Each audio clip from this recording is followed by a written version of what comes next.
नमस्कार, मैं अंजलि मिश्रा। स्वागत है आप सभी का द न्यूज पे।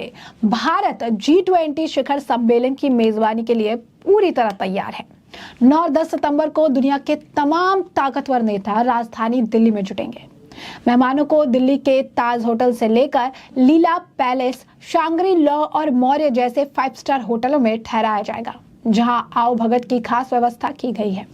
अमेरिकी राष्ट्रपति ITC मौर्य में रुकेंगे तो राष्ट्रपति जो बाइडेन और उनके स्टाफ के लिए यहां 400 कमरे बुक हैं।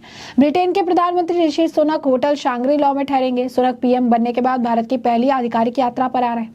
इसी तरह चीनी PM ली कियांग और उनका स्टाफ ताज होटल में ठहरेगा। कनाडा के प्रधानमंत्री जस्टिन ट्रूडो द ललित में ठहरेंगे। वहीं ऑस्ट्रेलिया के प्रधानमंत्री एंथनी अल्बनीज इंपीरियल जो है होटल में रुकेंगे। तो मेहमानों के लिए इसे लेकर खास तौर पर 15,000 बर्तन जो है तैयार किए गए हैं और ये 15,000 बर्तन जो है देखने में सोने और चांदी के लगते हैं। बस यही आप कह सकते हैं कि अब विपक्ष को एक मुद्दा मिल चुका है। विपक्ष इसी मुद्दे को लेकर चारों तरफ ये फैला रही है कि एक तरफ गरीबी है, 80 करोड़ जनता गरीब है।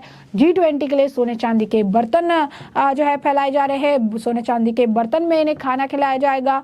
कांग्रेस के नेता हो या फिर आप कह सकते हैं वरिष्ठ पत्रकार रविश कुमार जी, उन्होंने भी इस पर पूरी की पूरी वीडियो बना दी और इस वीडियो में भी वो यही स्टार्ट में कह रहे हैं कि सोने चांदी के बर्तन में खाना परोसा जाएगा और सारी बातें कह रही हैं।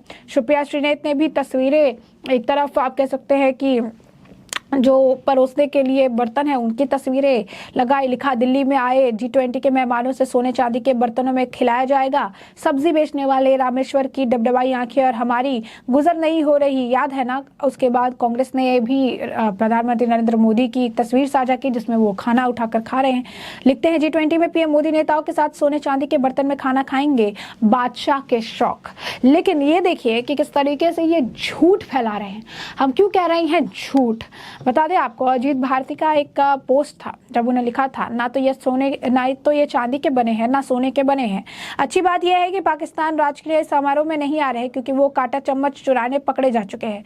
रविश आज संध्या तक इस पर एक वीडियो लेकर आ सकते हैं। आधा देश भूखा, विदेशों को सोने की थाल। और एग्जैक्टली रविश कुमार जो है सेम वीडियो लेकर आए हैं और रविश कुमार यही लिखा इस पर, इसी वीडियो में, अपनी वीडियो में कहते नजर आए कि जिस देश में 80 करोड़ लोग इतनी गरीब हैं, सरकार राशन के डिपेंडेंट है, देश में G20 के मेहमानों को सोने चांदी के बर्तनों में खाना खिलाया जाएगा। क्या G20 में आए प्रतिनिधियों को सच्चाई नहीं मालूम है? अब सवाल ये है कि जब एक देश इतना बड़ा आप कह सकते हैं कि इवेंट है, G20 का मेजबानी कर रहे हैं, यहाँ तक ये भी कह रहे हैं कि जो गोदी मीडिया है उन्हें समझ नहीं आएगा G20 और चुनाव जो है इलेक्शन के पीछे क्या डिफरेंस है। अब ये जो बर्तन को लेकर झूठ फैलाया जा रहा है, सोने के है, चांदी के है, उसमें परोसा जाएगा, इसकी सच्चाई जो है वो हम आपको बता दें। पहले तो इन 5 स्टार होटलों में मेहमानों के लिए एक से बढ़कर एक आलीशान और लजीज खान पान की व्यवस्था की ही गई है, लेकिन उनके खाना जिन बर्तनों में परोसा जाएगा वो खास है। राष्ट्र अध्यक्ष और मेहमानों के लिए खास तौर पर सोने चांदी के बर्तन जो है तैयार करवाए गए हैं। फिर मैं कहूंगी सोने चांदी के बर्तन तैयार कराए गए हैं वो, लेकिन सोने चांदी के नहीं है। See, our cutlery is very special. All the items which are made, they have cultural background. For example, you can see this peacock here, which is our national bird, and this is like in Rambagh Palace, Jaipur. They have 250 peacocks. So we designed an item which was having a peacock theme, which kept for fruits and all for the guests who are coming from outside India.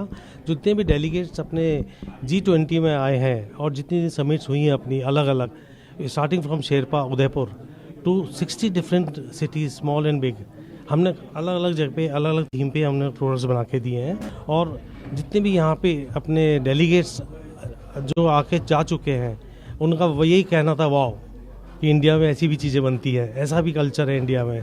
तो देख के अचंभित थे वो लोग। हमने एक थाली कंसेप्ट रखे हैं अलग अलग, जैसे अपने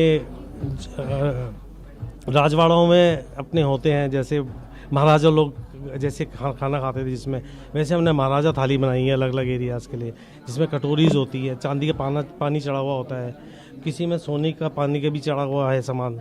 तो ये अलग अलग एरिया के हिसाब से हमने अलग अलग जगह सिटी के हिसाब से हमने बनाए, थीम में बनाए हैं। और ये हमने कोशिश करी है कि अपना इंडियन कल्चर को और अपना हेरिटेज को हम इंटैक्ट रखें और अब दुनिया के सामने हम दिखाएं कि हम व्हाट इज़ इंडिया। इसमें भारतीय इतिहास, कला और विरासत से इसे प्रेरित किया गया है। ये 15,000 से ज़्यादा जो ये बर्तन है इसे तैयार किया गया है और इन बर्तनों का बेस जो है वो स्टील और पीतल का है। यानी ये सोने और चांदी के बर्तन नहीं हैं, बल्कि स्टील और पीतल के बेस पर जो है आप कहिए कि सोने और चांदी का पानी चढ़ाया हुआ है, यानी कोटिंग की गई है। तो ये सोने चांदी का बर्तन नहीं है, सोने चांदी के कोटिंग वाला बर्तन है और दोनों में ज़मीन आसमान का फ़र्क होता है। ये एक नॉर्मल आप कह सकते हैं कि आदमी जानता है, लेकिन मिसगाइड करने के लिए सोने चांदी के बर्तन ऐसा झूठ फैलाया जा रहा है। उन्होंने कहा कि ऊपर जो है चांदी की खूबसूरत कोटिंग की गई है, इसी तरह ग्लास, चम्मच और कटलरी जैसे चीज़ों पर सोने की जो कोटिंग है वो की गई है। अब ऐसे में बर्तन किसने तैयार किया ये भी थोड़ा जान लीजिए। इन बर्तनों को जिस कंपनी ने तैयार किया उसका नाम है आयरिस जयपुर। यह कंपनी साल 1960 में लग्जरी और लेविस मेटल वेयर तैयार करती आ रही है। कंपनी के मालिक राजीव पाबुआल और उनके बेटे लक्ष्य पाबुआल हैं। आयरिस जयपुर के मुताबिक G20 के लिए बर्तनों को तैयार करने में करीबन 50,000 घंटे लगे हैं। जयपुर के अलावा पश्चिम बंगाल, उत्तर प्रदेश, कर्नाटक और दूसरे शहरों से कारीगरों ने बर्तनों को तैयार किया। बर्तनों पर खासतौर से भारत के समृद्ध विरासत की नक्काशी की गई। इसके अलावा अलग अलग तरह के फूल, पशु पक्षियों के चित्र भी बने हैं। बिजनेसमैन से लेकर तमाम VVIP क्लाइंट्स है और आयरिस जयपुर दुनिया भर से अपने हैंडमेड मेटलवेयर के लिए मशहूर है। कंपनी सोने चांदी के dinner set, cutlery tray, cake stand जैसी चीजें बनाती है। साथ ही लग्जरी डेकोर जैसे शावर फिटिंग, टेबल लैम्प, बार काउंटर, शिफ्टिंग आइटम भी तैयार करती है। द प्रिंट की एक रिपोर्ट के मुताबिक भारत समेत दुनिया भर के तमाम नामी बिजनेसमैन, दूसरे सेलिब्रिटीज और VVIP आयरिस के क्लाइंट है। 5 स्टार होटल, रिसोर्ट के लिए दूसरे प्रतिष्ठानों में भी आयरिस सेवा देता है। भारत की बात करें तो यह रामबाग पैलेस, जय महल पैलेस, सिटी पैलेस, लीला पैलेस से लेकर तमाम लेविश प्रॉपर्टीज में आयरिस के बर्तन वगैरह ही इस्तेमाल किए जाते हैं। इन बर्तनों में भारत नजर आता है और ये क्रॉकरी सेट भारतीय संस्कृति और उनकी विरासत को दर्शाते हैं। इन क्रॉकरी सेट में देश के राष्ट्रीय पक्षी मोर का इस्तेमाल भी किया गया और ये मेहमानों को काफी पसंद आता है। G20 के लिए महाराजा थाली के डिजाइन के साथ ही दक्षिण भारत के भी कुछ डिजाइन के लिए गए। पहले भी एक प्रधानमंत्री आए थे जिन्हें ये क्रॉकरी सेट इतने अच्छे लगे थे कि वो अपने साथ एक पूरा सेट लेकर गए थे। बता दें, अलग अलग होटल के शेफ ने अपने मेन्यू तैयार किए हैं और इसी हिसाब से बर्तन डिजाइन कराए गए हैं। जैसा मेन्यू होगा वैसे ही बर्तन में खाना परोसा जाएगा। बर्तनों के डिजाइन को बनाने में काफी समय लगा क्योंकि ये काफी यूनिक है और इसके कारीगर मिलना भी मुश्किल होते हैं। इन बर्तनों के जरिए भारत की विरासत को दिखाया जा रहा है जो कि विलुप्त हो रही है। तो बर्तनों के पीछे की कहानी जो है वो ये है। बर्तनों को लेकर जो झूठ फैलाया गया उसके बारे में तो हमने आपको बताया ही कि किस तरीके से झूठ जो है ये परोसने का काम ये कर रहे हैं। और इस पर अगर आप देखेंगे कि ये सारी चीज़ें जो है निकलकर सामने आ रही है। इन्हें झूठ परोसने की आदत हो गई है। इन्हें अगर आप देखेंगे तो इन्हें यही सारी चीज़ें अच्छी लगती है, झूठ पे झूठ फैलाते रहते हैं। इनका काम सिर्फ झूठ परोसना है, लोगों को मिसगाइड करना है, क्योंकि यही काम वो करते भी हैं। आप देखिए कि किस तरीके से कांग्रेस इस मामले को लेकर ट्वीट कर रही है। इस मामले को लेकर अगर आप कहेंगे, कह रहे कि भारत में गरीब लोग रहते हैं जो इतना डिपेंडेंट है। तो अब रवीश कुमार की वीडियो पर प्रतिक्रिया भी आई है निखत अब्बास के। निखत अब्बास ने उनके इस वीडियो को पोस्ट करते हुए कहा कि नेहरू जी के समय इंडिया गरीब हुआ करता था। रवीश साहब, मोदी जी के जमाने में भारत अब गरीब नहीं रहा। भारत की संस्कृति सीखनी है तो थोड़ी भारतीयता लाइए अपने अंदर। तो आप देखिए किस तरीके से विपक्ष जो है बेनकाब हो गया है, झूठी खबर जो है ये फैला रही है और इस सब का भी अब पोल खुल चुका है। वहीं दूसरी तरफ G20 शिखर सम्मेलन को लेकर अमेरिकी विदेश विभाग के प्रवक्ता मार्गरेट मैकलियोड ने कहा कि दुनिया की सबसे बड़ी उभरती अर्थव्यवस्था भारत और विकसित अर्थव्यवस्था अमेरिका एक साथ आकर वैश्विक मुद्दों पर मसला हल करने के लिए बात करेंगे। हम समझते हैं कि इसके पूरी दुनिया का दृष्टिकोण शामिल होना चाहिए। उन्होंने कहा कि सम्मेलन में अफ्रीकी यूनियन में शामिल होने की बात हो रही है जिसका अमेरिका समर्थन करता है। क्या उम्मीदें हैं आपको इस बार की जो प्रेसिडेंसी है और कैसे भारत में क्या आपके हिसाब से? जी, अमेरिकी लक्ष्य जो है वो बेसिकली तो हम आर्थिक समस्या से निपटना चाहते हैं, जिनमें से वैश्विक गुर्बत और हम कैसे अंतर्राष्ट्रीय मालियाती संस्थाओं को और वसाइल दे सकते हैं, क्योंकि उनके infrastructure loans sustainable, accountable, transparent है और हम वैसे टूल्स जो प्रूवन है हम उसको और बढ़ाना चाहते हैं।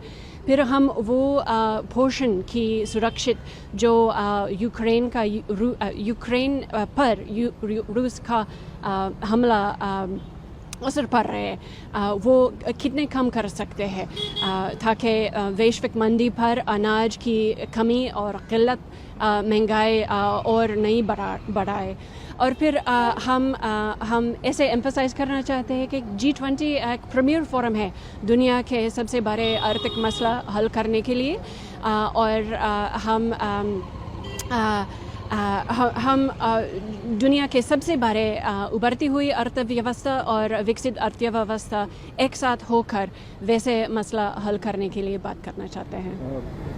बायलैटरल भी शेड्यूल है, और इस पे आप बताएं कि क्या मुद्दे रहेंगे जिनके ऊपर दोनों जो लीडर्स हैं वो डिस्कस हाँ, अभी तक उनके स्पेसिफिक्स का ऐलान नहीं है, लेकिन मैं ये कह सकती हूँ कि वैसे वैश्विक गुर्बत जो G20 में भी हम बात करेंगे, उसके बातचीत होगा, और इंडिया के साथ हमारी तावन इतने बड़े पैमाने पर हो रहा है कि हम बहुत सारे क्षेत्र में कोऑपरेट करते हैं, जिनमें से क्रिटिकल इमर्जिंग टेक्नोलॉजीज़ है, AI है, शिक्षा है, स्टूडेंट मोबिलिटी है, और इंडिया के यूथ, उनकी आबादी, उनकी एम्बिशन देखकर अमेरिका इंडिया के साथ काम करने के लिए तैयार है।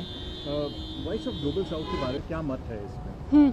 हम समझते हैं कि इंडिया एक उभरती हुई अर्थव्यवस्था के हैसियत से अपना आवाज़ उठा रहे हैं, और हम समझते हैं कि इस मंच पर पूरी दुनिया के दृष्टिकोण शामिल होना चाहिए।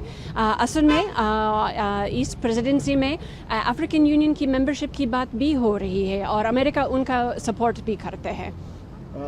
रूस और चीन पार्टिसिपेट नहीं कर पाएंगे, दिल्ली डिक्लेरेशन की भी बात है, क्या उम्मीदें उससे लगा सकते हैं आप? दिल्ली डिक्लेरेशन को लेके आपका क्या एक्सपेक्टेशन है? हाँ, आखिरकार कौन कौन प्रतिबंधी भेजेंगे वो हर एक देश का अपना फैसला है। जो भी प्रतिबंधी चीन और रूस भेजेंगे उनके साथ हम G20 में काम करना चाहते हैं। जैसे हमारे नेशनल सिक्योरिटी एडवाइज़र ने कहा, कंसेंसस तो मुश्किल होगा, लेकिन मैं ये नहीं कहूँगी कि नामुमकिन है। हम कोशिश करेंगे कि हम अग्रीमेंट मिले।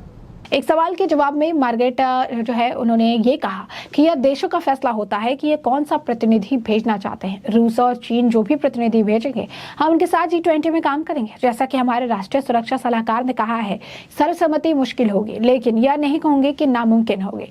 हम कोशिश करेंगे कि सर्वसम्मति हो। अमेरिका भारत को एक बड़े जो है साझेदार के रूप में देखता है। इसका प्रमुख कारण क्या है? सवाल के जवाब में मार्गरेट, अमेरिका और भारत दोनों बड़े लोकतंत्र है। दोनों देशों के पास किसी भी चुनौती से निपटने का अनुभव है जो हम पूरी दुनिया को शेयर कर सकते हैं। साथ ही उन्होंने कहा कि हम दोनों देश शिक्षा का काफी अहम मानते हैं। अमेरिकी विदेश विभाग के प्रवक्ता ने कहा, G20 एक ऐसा मंच है जहां मिलकर पूरी दुनिया को कुछ अच्छा डिलीवर कर सकेंगे। उन्होंने कहा कि जब महामारी आई तब हम उसको लेकर एक साथ आए थे। दोनों देशों ने किसी भी चुनौती से काफी अच्छे तरीके से निपटा है। भारत में G20 शिखर सम्मेलन, रूसी राष्ट्रपति और चीनी राष्ट्रपति G20 शिखर सम्मेलन में शामिल नहीं होने पर भारत के में जर्मनी के राजदूत फिलिप एंकरमैन ने कहा कि राष्ट्रपति पुतिन पिछले शिखर सम्मेलन में भी शामिल नहीं हुए थे। यही अपेक्षित भी था। हम चीन के राष्ट्रपति जी जिनपिंग की गैर उपस्थिति से थोड़ा आश्चर्यचकित है, लेकिन मैं स्पष्ट रूप से कहना चाहता हूं कि G20 प्लस बैठक है, किसी एक राष्ट्रपति की गैर उपस्थिति का असर इस शिखर सम्मेलन पर नहीं पड़ने देना चाहिए। तो ऐसे में आप देख सकते हैं कि काफी कुछ हो रहा है G20 को लेकर। एक तरफ एजेंडा प्रोपेगेंडा गैंग एक्टिव है, तो दूसरी तरफ अमेरिका और भारत के रिश्ते को लेकर जो है बयान दिए जा रहे हैं कि किस तरीके से अच्छे रिश्ते हैं। ऐसे में हमने आपको जो पूरा मामला है ये बड़े विस्तार से बताया कि पूरा मामला क्या है, और अब इस पूरे मामले पर आपकी भी जो राय हो हमें कमेंट सेक्शन में कमेंट करके जरूर साझा करिएगा। धन्यवाद।